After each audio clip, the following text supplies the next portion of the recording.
NEET result पर घमासान, सड़क पर छिड़ा संग्राम।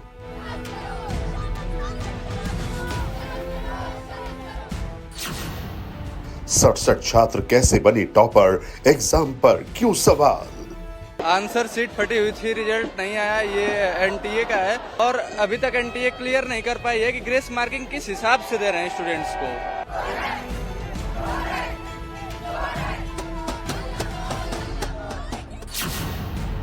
44 को क्यों बोनस मार्क्स, क्या है एनटीए का जवाब। रिजल्ट में इतना सारा रैंक इन्फ्लेशन है। एक ही साल में जो लास्ट ईयर 30,000 का रैंक था, उसके ऊपर अभी 83,000 लाइक 53,000 का रैंक इन्फ्लेशन सिर्फ एक ही साल में इम्पॉसिबल है। बच्चे खाना नहीं खाते, बच्चे बाहर नहीं आते, रूम में से बाहर नहीं निकलते। ये नीट सिर्फ बच्चा नहीं देता, पूरा फैमिली देता है।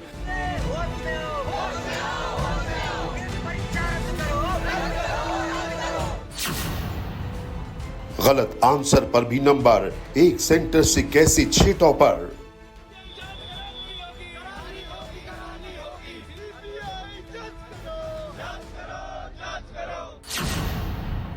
नीट रिजल्ट पर हंगामा, धांधली का सच क्या। बच्चे महीनों पसीना बहाते हैं और तब जाकर मेडिकल की पढ़ाई के लिए नीट का एग्जाम देते हैं और यही परीक्षा अब सवालों के घेरे में है। नीट परीक्षा में धांधली के आरोपों पर आज सुप्रीम कोर्ट में सुनवाई हुई। नीट एग्जाम को लेकर सुप्रीम कोर्ट ने नोटिस जारी कर जवाब तलब किया है। हालांकि सुप्रीम कोर्ट ने काउंसलिंग पर फिलहाल रोक लगाने से इनकार कर दिया है। नीट मामले पर 8 जुलाई को अगली सुनवाई होगी। नीट को लेकर सुप्रीम कोर्ट ने कहा कि परीक्षा की शुचिता पर असर जरूर पड़ा है। सुप्रीम कोर्ट ने काउंसलिंग को लेकर कहा कि हम इस पर फिलहाल रोक नहीं लगा सकते। ग्रेस मार्क सिस्टम के मामले पर सुप्रीम कोर्ट ने कहा कि इस मामले को लिस्टिंग के लिए लाएं और उसके बाद इस पर सुनवाई होगी। दरअसल नीट एग्जाम को लेकर छात्रों ने एनटीए यानी नेशनल टेस्टिंग एजेंसी पर आरोप लगाए हैं। छात्रों ने परीक्षा में धांधली की बात कही। 67 टॉपर्स, ग्रेस मार्क्स, एक ही सेंटर से कई टॉपर्स होने की वजह से एनटीए शक के घेरे में है। 5 मई को देश भर के 4,750 सेंटर्स पर एग्जाम हुआ। 4 जून को रिजल्ट आया और उसके ठीक बाद अब एनटीए सवालों के घेरे में है। पूरा नीट एग्जाम सवालों के घेरे में है। तो आज सुप्रीम कोर्ट में इसको लेकर के सुनवाई हुई है। सुप्रीम कोर्ट ने फिलहाल काउंसलिंग पर रोक लगाने से इनकार जरूर किया है, लेकिन एनटीए से जवाब मांगा है और 8 जुलाई को अगली सुनवाई इस मामले में होगी। लेकिन यह भी साथ साथ सुप्रीम कोर्ट ने जरूर कहा है कि जो एग्जाम का जो प्रोसेस है उसकी शुचिता पर सवाल खड़े होते हैं। देखिए, 5 मई को परीक्षा हुई थी, 4 जून को रिजल्ट आया और 6 सेंटर्स पर धांधली का आरोप छात्रों की तरफ से लगाया गया। एक सेंटर पर तो कई टॉपर हैं और कुल टॉपर की अगर बात करेंगे आप तो 67 टॉपर हैं इस बार के। और इसी वजह से सुप्रीम कोर्ट ने इस पूरे मामले को सुना है। छात्र लगातार प्रदर्शन कर रहे थे और सुप्रीम कोर्ट ने एनटीए से इस मामले में जवाब तलब किया। हालांकि जो काउंसलिंग होनी है, अगला प्रोसेस जो है, उस पर रोक लगाने से फिलहाल सुप्रीम कोर्ट ने इनकार कर दिया है। सुप्रीम कोर्ट ने नीट के मामले को लेकर कहा कि इससे एग्जाम की शुचिता पर असर पड़ा है, लेकिन काउंसलिंग पर हम रोक नहीं लगा सकते। इससे एनटीए जल्द शुरू कर सकता है। ग्रेस मार्क का जो सिस्टम है, आज की याचिका का मुद्दा वो नहीं था और इस मामले में सुनवाई होगी। उसके लिए लिस्टिंग की बात कही गई है सुप्रीम कोर्ट से कि उस मामले को लिस्ट किया जाए और उसको सुना जाएगा। अभय पराशर इस वक्त दिल्ली से हमारे साथ सीधे जुड़ चुके हैं। अभय, अदालत में और क्या बड़ी बातें हुई, जरा डिटेल में समझाइए। देखिए, बिल्कुल इस पूरे मामले के अंदर जो याचिका लगाई गई थी हुसैन सुप्रीम कोर्ट में, उसमें साफ तौर पे ये कहा गया था कि 5 तारीख को जो नीट की परीक्षा हुई है इसको रद्द किया जाए, दोबारा से एग्जामिनेशन कराने की मांग भी जो है वो की गई थी। इस पूरे मामले के अंदर आज सुप्रीम कोर्ट में सुनवाई हुई और सुप्रीम कोर्ट ने हालांकि फिलहाल काउंसलिंग पर रोक लगाने से जो है वो इनकार कर दिया है, लेकिन एनटीए यानी कि नेशनल टेस्टिंग एजेंसी जो है उनको एक नोटिस जारी किया है और इस पूरे मामले के अंदर उनसे जवाब मांगा है कि जिस तरीके के आरोप जो लगाए लगाए गए हैं छात्रों की तरफ से, जो याचिकाएं लगाई गई हैं, उसमें एनटीए का क्या जवाब है? क्योंकि एनटीए के ऊपर गंभीर सवाल जो है वो खड़े करे गए हैं कि आखिरकार इतने सारे टॉपर जो हैं एक ही सेंटर से किस तरीके से हो सकते हैं, चाहे वो ग्रेस की मार्किंग हो। इन तमाम चीजों को लेकर याचिकाओं में तो साफ तौर पर यह मांग की गई थी कि इस एग्जामिनेशन को रद्द करके एक नई परीक्षा की जाए। अब यही बात समझने वाली है। कड़े शब्द सुप्रीम कोर्ट एक तरफ इस पूरे मामले में शुचिता पर सवाल उठा रहा है और काउंसलिंग की भी इजाजत दे रहा है, तो काउंसलिंग पर रोक नहीं लगाई, इसके साथ कोई ऑब्जर्वेशन दिया गया है? आखिर ऐसा क्यों नहीं किया गया? क्योंकि छात्रों की तो मांग ही यही है कि एग्जाम रद्द कीजिए, दोबारा एग्जाम करवाइए। देखिए बिल्कुल, फिलहाल सुप्रीम कोर्ट ने एनटीए से जवाब मांगा है। एनटीए के जवाब में क्या कुछ एनटीए अपना पक्ष रखता है उसको सुप्रीम कोर्ट देखना चाहता है। इसीलिए इस पूरे मामले की जो अगली सुनवाई है हुसैन, वो 8 जुलाई को होगी और उसके बाद सुप्रीम कोर्ट का क्या रुख होता है, क्योंकि फिलहाल काउंसलिंग के लिए तो साफ तौर पे इनकार कर दिया है कि उस पर कोई रोक नहीं लगाई जाएगी।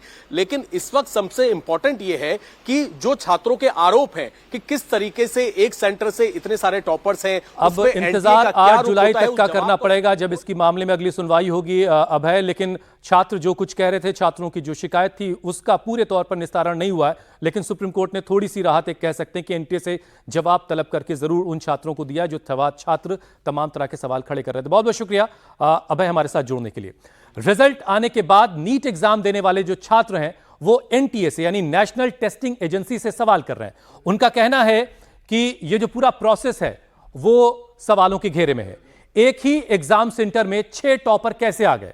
छात्र ये इस सवाल का जवाब जानना चाहते हैं कि कितने स्टूडेंट्स को ग्रेस मार्क्स दिए गए, रिजल्ट में ग्रेस पॉलिसी अचानक क्यों लागू की गई है।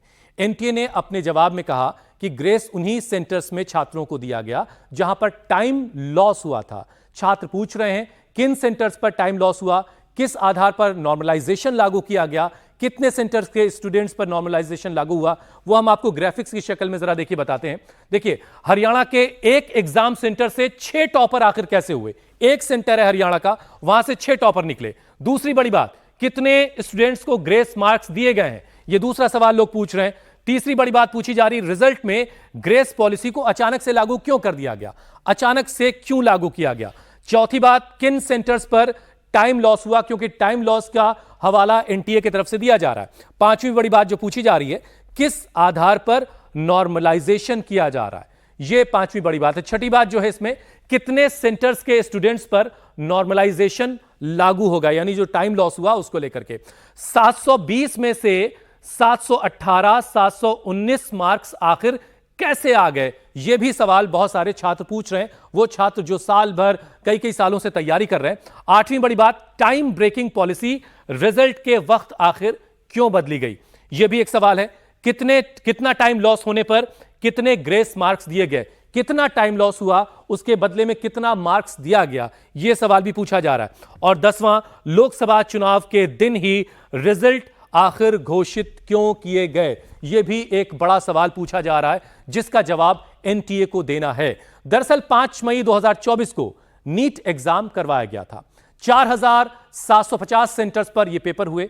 4 जून को आए नतीजों के बाद 6 सेंटर शक के घेरे में आ गए, क्योंकि इस बार 67 छात्रों ने टॉप किया है। ऐसा इससे पहले कभी नहीं हुआ था। छात्रों की मांग है कि एग्जाम को फिर से करवाया जाए, जो एग्जाम हुए हैं उसे रद्द किया जाए। छात्र लगातार प्रदर्शन कर रहे हैं, कई शहरों में अपनी मांग को लेकर के लगातार छात्र जो हैं वो सड़कों पर हैं। और आज इस मामले में कोर्ट में सुनवाई हुई है। कोर्ट ने एनटीए से जवाब तलब किया है।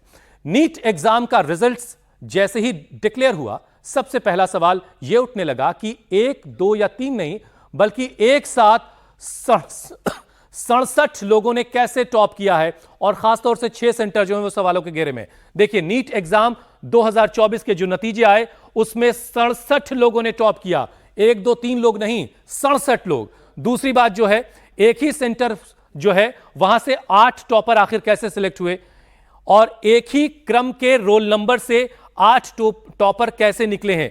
एक ही क्रम है, उसके 8 रोल नंबर हैं और वो उसमें से 8 लोग टॉपर हैं। अब देखिए, 44 टॉपर को गलत आंसर पर ग्रेस मार्क्स कैसे दिया गया। आंसर गलत था, बावजूद उसके उनको ग्रेस मार्क्स दिया गया, जिसके लिए टाइम लॉस का हवाला एनटीए की तरफ से दिया जा रहा है। गलत आंसर पर ग्रेस मार्क्स देने की क्या वजह है, इस सवाल का जवाब भी एनटीए को देना होगा। सुप्रीम कोर्ट ने नोटिस जारी करके एनटीए से इन तमाम सवालों के एक तरीके से जो सवाल उठाए जा रहे हैं वो सारे सवालों का जवाब एनटीए से मांगा है सुप्रीम कोर्ट ने।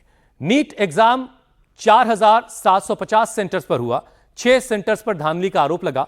इसमें 67 छात्रों के फुल मार्क्स आए हैं और अब अभ्यर्थियों का सवाल है कि एक ही सेंटर से इतने सारे टॉपर्स आखिर कैसे बन गए हैं, जो ग्राफिक्स की शक्ल में आपके सामने है। देखिए 4750 सेंटर्स पर एग्जाम हुआ, 67 स्टूडेंट्स के फुल मार्क्स कैसे आ गए। 6 सेंटर्स पर, हरियाणा का 6 सेंटर है जिस पर धांधली का आरोप है। अब देखिए 20 लाख से ज्यादा छात्रों ने एग्जाम दिया, 20,87,000 छात्रों ने ये एग्जाम दिया था। आप समझिए कि कितना महत्वपूर्ण ये एग्जाम होता है और एक ही सेंटर पर से आखिर कई टॉपर कैसे निकले हैं, ये सारे सवाल बहुत सारे छात्रों को परेशान कर रहे हैं। नीट एग्जाम देने वाले कई स्टूडेंट सोशल मीडिया के जरिए अपनी आवाज उठा रहे हैं। लखनऊ की आयुषी ने एक वीडियो पोस्ट किया है जिसमें आयुषी ने ओएमआर शीट दिखाते हुए आरोप लगाया कि उनके साथ एक तरह का स्कैम हुआ है। आयुषी ने दोबारा ओएमआर का मूल्यांकन करवाने की मांग की। आयुषी ने हाईकोर्ट में भी एक याचिका दायर की है। मेरा नाम आयुषी पटेल है और मैं लखनऊ यूपी से रहने वाली हूँ। मैंने इस बार का नीट 2024 में एग्ज़ाम दिया था और मेरे साथ इस बार बहुत बड़ा स्कैम हुआ है। ये मेरा एडमिट कार्ड है। नीट का रिजल्ट जिस दिन आया 4 जून को, उस दिन मेरा रिजल्ट नहीं खुल रहा था। मेरे बार बार स्क्रीन पे दिखाया जा रहा था कि your result is not generated. तो मुझे लगा कि 23 लाख बच्चे हैं, हो सकता है कि ट्रैफिक लगा हो साइट पर, इसलिए मेरा रिजल्ट नहीं जनरेट हो रहा है। लेकिन उसके 1 घंटे बाद मेरे पास एनटीए की तरफ से ईमेल आता है कि your result can not be generated, क्योंकि मेरा रिजल्ट जनरेट नहीं हो सकता क्योंकि उनको मेरी ओएमआर टॉर्न और डैमेज्ड मिली है। मेरे मामा हाई कोर्ट में एडवोकेट हैं। रात में ही हम उनके घर गए और वहां से हमने एनटीए को उन्हीं के मेल पे दोबारा रिप्लाई मेल भेजा और हमने एक फैक्स फाइल करा कि अगर बच्चे का ओएमआर फटा है तो आप उसको प्लीज फटा हुआ ओएमआर ही, उसको कम से कम उसका ओएमआर तो दिखाया जाए। तो ये तो हमारा सक्सेसफुली रजिस्टर हो गया और मुझे 24 आवर्स के अंदर मेरा ओएमआर मुझे मिल गया, जो कि बिल्कुल टॉर्न कंडीशन में था। इस तरीके से एनटीए ने मेरे मेल पे ये मेरा ओएमआर भेजा, बिल्कुल टॉर्न कंडीशन में। इसको बारकोड को उन्होंने फाड़, बिल्कुल ऐसा दिखाई दे रहा है जैसे जानबूझ के फाड़ा हुआ हो। लखनऊ की आयुषी पटेल के वायरल वीडियो का एनटीए ने जवाब दिया है। एनटीए का दावा है कि उनकी तरफ से किसी भी आईडी से फटी हुई ओएमआर शीट मेल नहीं की गई है। एनटीए ने कहा कि अभ्यर्थियों को आधिकारिक वेबसाइट से ही अपने स्कोर कार्ड देखने के लिए कहा गया, यानी मेल के जरिए कोई जवाब नहीं दिया, एनटीए ये कह रहा है। आयुषी ने सोशल मीडिया पर अपनी आवाज उठाई तो प्रियंका गांधी ने सरकार पर हमला बोला। प्रियंका ने आयुषी का वीडियो शेयर कर लिखा है, हम अपने युवा साथियों और अमित शाह ने गृह मंत्रालय के बाद सहकारिता मंत्रालय का पदभार भी संभाल लिया है।